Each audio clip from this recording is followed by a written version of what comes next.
નમસ્કાર, હેડલાઇન ન્યૂઝમાં આપનું સ્વાગત છે। હું છું શ્વેતા।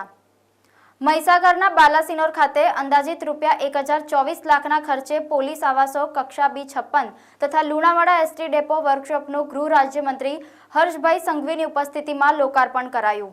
મહીસાગર જિલ્લામાં અંદાજિત 3.59 કરોડના ખર્ચે નિર્માણ પામેલા લુણાવાડા એસટી ડેપો વર્કશોપનું લોકાર્પણ, 25 નવી એસટી બસને લીલી ઝંડી અને બાલાસિનોર ખાતે અંદાજિત 1024 લાખના ખર્ચે કક્ષા B56 તથા D2 પોલીસ આવાસોનું લોકાર્પણ કાર્યક્રમ આદિજાતિ વિકાસ, પ્રાથમિક, માધ્યમિક અને પ્રૌઢ શિક્ષણ મંત્રી ડોક્ટર કુબેરભાઈ ડિંડોર અને ગૃહ રાજ્યમંત્રી હર્ષભાઈ સંઘવીની પ્રેરક ઉપસ્થિતિમાં યોજાયો।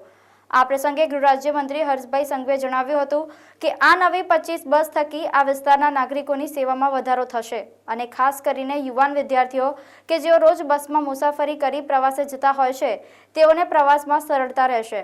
વધુમાં મંત્રીએ જણાવ્યું કે બાલાસિનોર ખાતે પોલીસ આવાસો નવીન બનેલા મકાનોમાં જે લોકોને પ્રવેશ કરવાનો અવસર પ્રાપ્ત થાય એ સૌ લોકો સરકારી ઘર નહીં પરંતુ પોતાના સપનાનું ઘર સમજી પોતાનું ઘર હોય તેમ સ્વચ્છ રાખે તેવો અનુરોધ કર્યો હતો। આ પ્રસંગે જિલ્લા પંચાયત પ્રમુખ બાબુભાઈ પટેલ, પંચમહાલ સાંસદ રતનસિંહ રાઠોડ, બાલાસિનોર ધારાસભ્ય માનસિંહ ચૌહાણ, જિલ્લા collector Bhavin Pandya, range IG RV Ansari, police અધિક્ષક જયદીપસિંહ જાડેજા, પોલીસ અને એસટી વિભાગના કર્મચારીઓ સહિત નગરજનો ઉપસ્થિત રહ્યા હતા। આજે વહેલી સવારથી મહીસાગર જિલ્લાના પ્રવાસ કરવાનો અવસર પ્રાપ્ત થયો।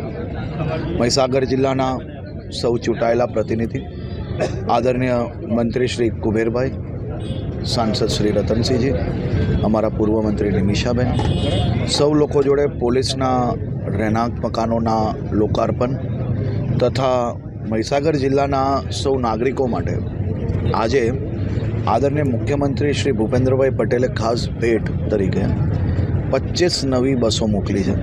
આ મહીસાગર જિલ્લાના નાગરિકો માટે આજે લોકાર્પણ કરવામાં આવ્યું। એ જ રીતે વર્કશોપનું લોકાર્પણ કરવામાં આવ્યું। આજે આ નવી બસોના લોકાર્પણ સમયે અહીંયાના સૌ નાગરિકોને બે હાથ જોડીને હું અપીલ કરવા માગું છું।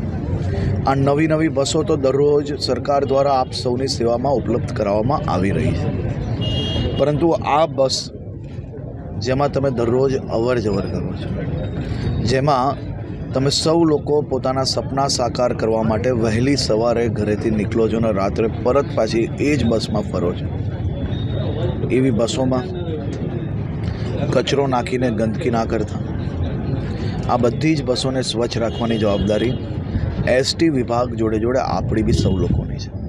આપ સૌ લોકો આ જવાબદારીમાં સહયોગ કરશો અને સહયોગ જોડે જોડે આપણી બસો સ્વચ્છ બસ બનાવવામાં આવી શકશે। બસ સ્ટેશનો સાફ રાખવા, બસ સ્ટેશનો આ શૌચાલયોની અંદર ખાસ કરીને નળ લીકેજ જે છે એ ગુજરાતભરના બસ સ્ટેશનો પર નળ લીકેજની કામગીરી ચાલુ છે। નળો રિપેરિંગ કરાવ્યા, નવા નળો નખાવ્યા અને આ જ રીતે આવનારા દિવસોમાં બસ સ્ટેશનોમાં વધુમાં વધુ સેવાઓ ઉપલબ્ધ કરાવવાની કામગીરી ચાલુ છે। આજે મહીસાગર જિલ્લા પોલીસને ખાસ અભિનંદન આપ્યા છે। ગુજરાતભરમાં એક્સિડન્ટો રોકવાને ખાસ કરીને જે ફેટલ થતા હોય છે એના ઉપર નિયંત્રણ કઈ રીતે લાવવું તે માટે છેલ્લા 1 વર્ષથી દરરોજ આ બાબતે નવી કામગીરીઓ ચાલુ છે। આ કામગીરીમાં આ વર્ષે 30% જેટલો ઘટાડો મહીસાગર જિલ્લા પોલીસને ખાસ વિજિલન્ટ હોવાના કારણે આપણે ઉપલબ્ધિ પ્રાપ્ત થઈ છે। આ 82 બી એક્સિડન્ટ કઈ રીતે રોકી શકીએ તે માટે બી ખાસ કરીને તે પોલીસની ટીમ જોડે ચર્ચા થઈ છે। સૌ ટીમને હું આજે ખૂબ અભિનંદન આપ્યા છે।